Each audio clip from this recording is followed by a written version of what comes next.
and then wounded. First ever circumnavigation of the Arctic in one season, and also the first to do both the Northeast and Northwest Passage in one season. My name is Borge Ausland. I'm from Oslo, Norway, 48 years old. My name is Torleif Torleifsson. I'm from Norway, Oslo, 55 years old.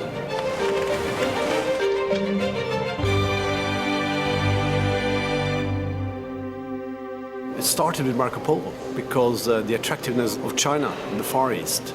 So it's actually been a dream for a long, long time to do this voyage. It's quite easy.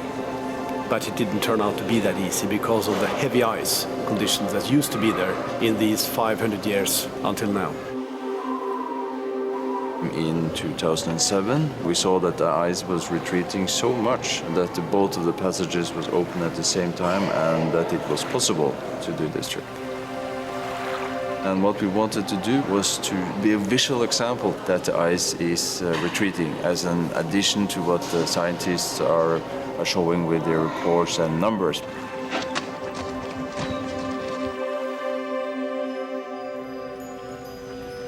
Ice is dangerous because there are blocks big like cars. We had moments when we were sailing in fog, and just sailing through the ice is like sailing in a maze that is changing the whole time. So finding that way, knowing that we cannot hit any ice because our boat was very fragile.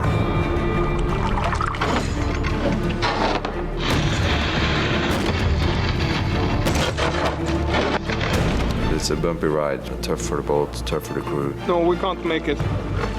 We're stuck here. We had brought with us through the whole Northeast Passage a Russian called Stanislav Kostyashin. This year is the worst ice condition for navigation. And from Barrow in Alaska, we had the French guy with us, Vincent Couillard. It's exciting to be here. Let's go. So we had a good crew the whole way home. We did 6-hour watches. One of the guys was steering and one was looking ahead to see the ice in time to maneuver.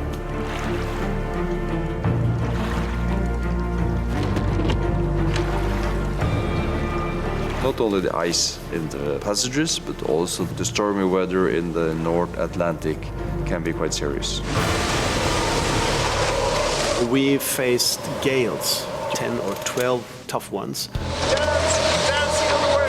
We tried to get a clear picture of the prevailing winds. We had the Inmarsat satellite communication system and also the Iridium satellite system as backup.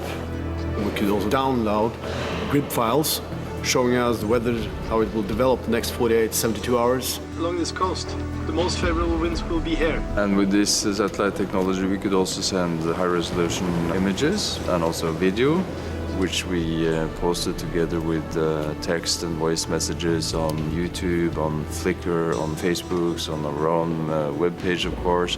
And then we had a special little tracker that we could push on so that people could follow the expedition on Google Maps.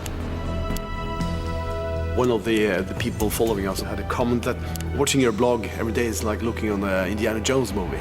You see everything behind you falling apart. So this became a kind of huge family. Everybody was following us. We didn't feel alone. This is probably one of the most important expeditions we've done because we were able to share it with a larger audience.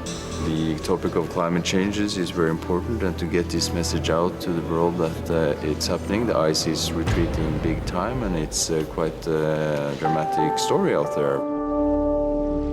Sailing day after day in an ocean with no seabirds, no whales, nothing, like being in a desert. That was kind of sadness, realizing that something is really dramatically changed and we don't know where this will end. Less ice in the Arctic will mean less animal life, less areas for the animals to live and to thrive. When the ice is changing in a short time span, the animals that live up there, they will not be able to adapt.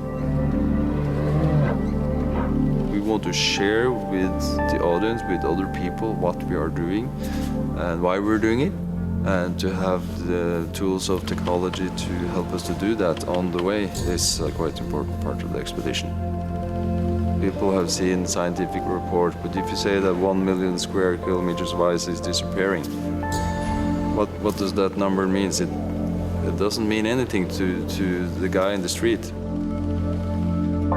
We just see the reception so far. People want to hear more, and I think there are enough facts. Someone has to go out there and tell the stories, tell people what's happening. We're those guys.